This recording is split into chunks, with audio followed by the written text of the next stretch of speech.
Hello' everyone, মই Jennifer. আপোনালোক সকলোকে মোৰ ইউটিউব চেনেললৈ স্বাগতম জনাইছোঁ।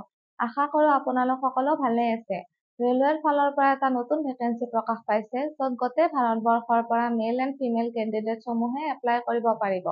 যদি আপোনালোকে ৰেলৱেত চাকৰি কৰি ভাল পায় বা এই জবটোৰ প্ৰতি যদি আপোনালোক ইণ্টাৰেষ্টেড, তেতিয়াহ'লে নিশ্চয় আপোনালোকে এইটোত এপ্লাই কৰিব পাৰিব। আৰু ইয়াত কোনে কোনে এপ্লাই কৰিব পাৰিব, ইয়াত বয়সৰ সময়সীমা কিমান, এডুকেশ্যন কোৱালিফিকেশ্যন কি লাগিব, এনেধৰণৰ ডিটেইলছসমূহ জানিবলৈ ভিডিঅ'টো শেষলৈকে চাই থাকক। আৰু যদি ভিডিঅ'টো চাই ভাল লাগে, লাইক শ্বেয়াৰ লগতে ছাবস্ক্ৰাইব কৰিবলৈ একেবাৰে নাপাহৰিব। তেন্তে বলক ভিডিঅ'টো আৰম্ভ কৰোঁ। ইয়াৰ যিটো অৰ্গেনাইজেশ্যন নেম সেইটো হৈছে ৰেলৱে ৰিক্ৰুটমেণ্ট বৰ্ড (RRB). ইয়াৰ লাষ্ট ডেট হৈছে 27 নৱেম্বৰ 2025। ইয়াত টোটেল ভেকেঞ্চি আছে 8,850টা। আৰু ইয়াৰ পোষ্ট নেম হৈছে NTPC graduate and under graduate post. আৰু এইটো চেণ্ট্ৰেল গভৰ্ণমেণ্ট জব হয়, য'ত গোটেই ভাৰতবৰ্ষৰ পৰা মেল এণ্ড ফিমেল কেণ্ডিডেটসমূহে এপ্লাই কৰিব পাৰিব। ইয়াৰে পোষ্ট কেইটা দুটা ভাগত ভাগ কৰা হৈছে। এটা হৈছে NTPC গ্ৰেজুৱেট আৰু এটা হৈছে NTPC আণ্ডাৰ গ্ৰেজুৱেট। মানে NTPC গ্ৰেজুৱেট মানে হৈছে আপোনালোকে যিকোনো এখন বৰ্ডৰ পৰা গ্ৰেজুৱেট পাছ কৰা হ'ব লাগিব। আৰু NTPC আণ্ডাৰ গ্ৰেজুৱেট মানে হৈছে 12 পাছ কৰা।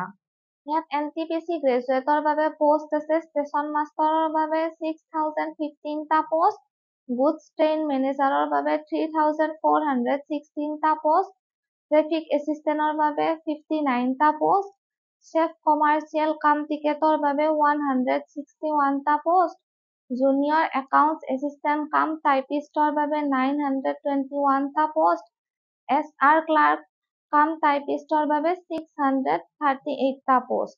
ইয়াত টোটেল পোষ্ট আছে 5810 গ্ৰেজুৱেটসকলৰ বাবে। আৰু ইয়াত NTPC আণ্ডাৰ গ্ৰেজুৱেটৰ বাবে পোষ্ট আছে ট্ৰেইনছ ক্লাৰ্কৰ বাবে 77টা পোষ্ট, কমাৰ্চিয়েল কাম টিকেট ক্লাৰ্কৰ বাবে 2424টা পোষ্ট, একাউণ্ট ক্লাৰ্ক কাম টাইপিষ্টৰ বাবে 394টা পোষ্ট, জুনিয়ৰ ক্লাৰ্ক কাম টাইপিষ্টৰ বাবে 163টা পোষ্ট। ইয়াত টোটেল পোষ্ট আছে 3050টা পোষ্ট। ইয়াত NTPC আণ্ডাৰ গ্ৰেজুৱেটৰ বাবে আছে। যিহেতুকে ইয়াৰে পোষ্টসমূহ দুটা ভাগত ভাগ কৰা হৈছে, গতিকে ইয়াৰ এপ্লাই ডেট ষ্টাৰ্ট আৰু লাষ্ট ডেটো বেলেগ বেলেগ ধৰণৰ হ'ব।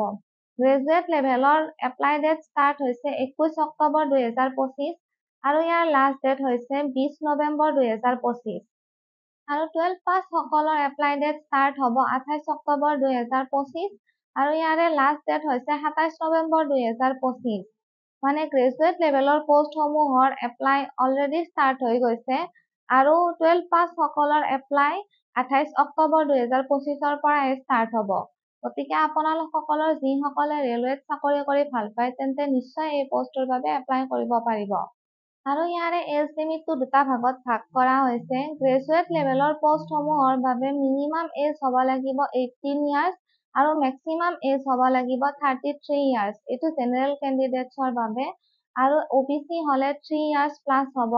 SC আৰু ST কেণ্ডিডেটসমূহৰ বাবে 5 ইয়াৰ্ছ প্লাছ হ'ব। আৰু PWBD কেণ্ডিডেটসমূহৰ বাবে 10 ইয়াৰ্ছ প্লাছ হ'ব। আৰু আণ্ডাৰ গ্ৰেজুৱেট পোষ্টসমূহৰ বাবে মিনিমাম এজ হ'ব লাগিব 18 ইয়াৰ্ছ আৰু মেক্সিমাম এজ হ'ব লাগিব 30 ইয়াৰ্ছ। ইয়াৰো সেই একেই। OBC কেণ্ডিডেটসমূহৰ বাবে 3 ইয়াৰ্ছ প্লাছ হ'ব। SC ST কেণ্ডিডেটসমূহৰ বাবে 5 ইয়াৰ্ছ প্লাছ হ'ব। আৰু PWBD কেণ্ডিডেটসমূহৰ বাবে 10 ইয়াৰ্ছ প্লাছ হ'ব। এডুকেশ্যনেল কোৱালিফিকেশ্যনটো দিয়া আছে। গ্ৰেজুৱেট লেভেলৰ পোষ্টসমূহৰ বাবে যিকোনো এখন ইউনিভাৰ্চিটিৰ পৰা আপোনালোকে বেচেলৰ ডিগ্ৰী কৰিলে হ'ব। আৰু আণ্ডাৰ গ্ৰেজুৱেট পোষ্টসমূহৰ বাবে যিকোনো এখন বৰ্ডৰ পৰা 12 পাছ কৰিলেই হ'ব। আৰু ইয়াত এপ্লিকেশ্যন ফিজটো দিয়া আছে। জেনেৰেল আৰু আদাৰ কেণ্ডিডেটসমূহৰ বাবে 500 আৰু SC ST কেণ্ডিডেটসমূহৰ বাবে 250 আৰু ফিমেল আৰু এক্স ছাৰ্ভিচমেনসকলৰ বাবে 250 ৰুপিজ দিব লাগিব। আৰু ইয়াত জেনেৰেল আৰু আদাৰ কেণ্ডিডেটসমূহে 400 ৰুপিজটো ঘূৰাই পাব যেতিয়া আপোনালোকে এক্সামত বহিব। এক্সাম দি উঠাৰ পাছত পাছ ফেলৰ লগত কথা নাই, আপোনালোকে 400 ৰুপিজটো ঘূৰাই পাব। আৰু এই পে'মেণ্টটো আপোনালোকে credit card, debit card, net banking আৰু UPI ৰ জৰিয়তে দিব পাৰিব। আৰু ইয়াতে আপোনালোকৰ সিলেকশ্যন প্ৰচেছসমূহ দিয়া আছে। CBT1 প্ৰিলিমিনাৰী স্ক্ৰিনিং টেষ্ট হ'ব প্ৰথমতে আপোনালোকৰ। তাৰপাছত আপোনালোকৰ হ'ব CBT2 মেইন এক্সাম। তাৰপাছত হ'ব skill test, typing test, aptitude test. তাৰপাছত ডকুমেণ্ট ভেৰিফিকেশ্যন হ'ব। তাৰপাছত মেডিকেল এক্সামিনেশ্যন হ'ব। আৰু ইয়াত CBT1 স্ক্ৰিনিং টেষ্টৰ এক্সাম পেটাৰ্ণটো দিয়া আছে। ডিউৰেশ্যন 90 মিনিটছ হ'ব। নিগেটিভ মাৰ্কিং থাকিব। আৰু ইয়াত ছাবজেক্টসমূহ দিয়া আছে। জেনেৰেল এৱাৰনেছৰ পৰা 40 কুৱেশ্যন আহিব, য'ত 40 মাৰ্কছ থাকিব। আৰু মেথামেটিক্সৰ পৰা 30টা কুৱেশ্যন আহিব, 30 মাৰ্কছ থাকিব। জেনেৰেল ইণ্টেলিজেন্স এণ্ড ৰিজনিঙৰ পৰা 30টা কুৱেশ্যন আহিব, 30 মাৰ্কছ থাকিব। ইয়াত টোটেল 100টা কুৱেশ্যন আহিব আৰু 100 মাৰ্কছ থাকিব আৰু সময় থাকিব 90 মিনিটছৰ। আৰু CBT মেইন এক্সামৰ সময় থাকিব 90 মিনিটছ। ইয়াতো সেই নিগেটিভ মাৰ্কিং থাকিব। ইয়াৰ ছাবজেক্টটো হৈছে জেনেৰেল এৱাৰনেছৰ পৰা 50টা কুৱেশ্যনৰ পৰা 50 মাৰ্কছ, মেথামেটিক্সৰ পৰা 35টা কুৱেশ্যনৰ পৰা 35 মাৰ্কছ, জেনেৰেল ইণ্টেলিজেন্স এণ্ড ৰিজনিঙৰ পৰা 35 কুৱেশ্যন আৰু 35 মাৰ্কছ আহিব।